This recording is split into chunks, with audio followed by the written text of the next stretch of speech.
আসসালামু আলাইকুম everyone, welcome back to my channel. আশা করি সবাই ভালো আছেন।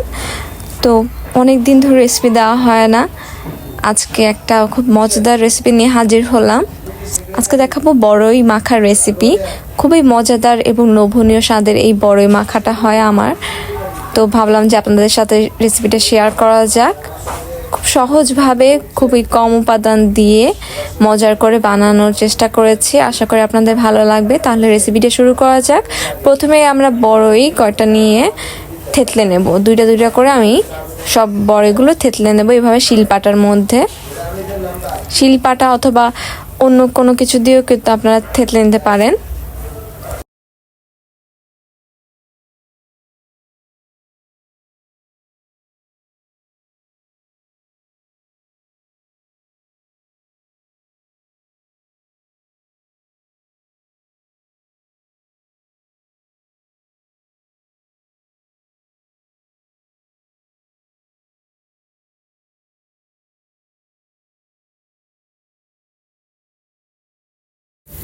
তো এভাবে বাকি বড়ইগুলো থেতলে থেতলে নেওয়ার পরে আমার এই পরিমাণ বড়ই ভর্তা হয়েছে।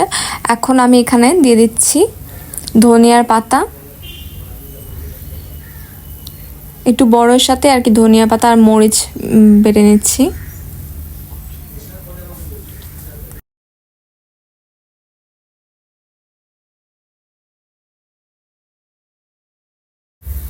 এগুলো একদম ভালোভাবে মিহি করে বেটে নেব।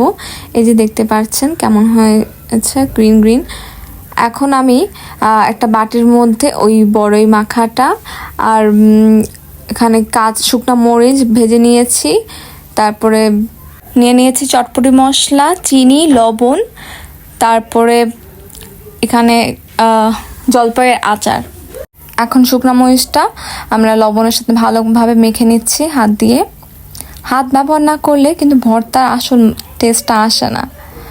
তো এভাবে ভালো করে কষলে কষলে পুরো ভর্তাটাকে আমরা মাখিয়ে নেব।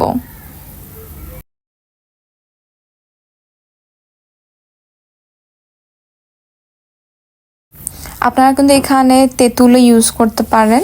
তো আমি জলপাইয়ের আচারটা ব্যবহার করেছি, জলপাইয়ের আচার না থাকলে তেঁতুলটা ব্যবহার করতে পারেন। এরকম মজাদার মজাদার কম উপাদানের সহজ রেসিপি দেখার জন্য কিন্তু আমাদের চ্যানেলকে সাবস্ক্রাইব করে রাখবেন।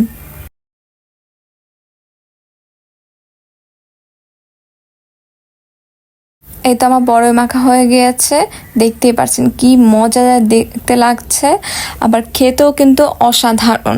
আশা করি আপনারা বাসার মধ্যে এটা রেসিপিটা ট্রাই করবেন এবং আমাকে জানাতে ভুলবেন না। তাহলে আজকের মতো এখানে বিদায় নিচ্ছি। আল্লাহ হাফেজ।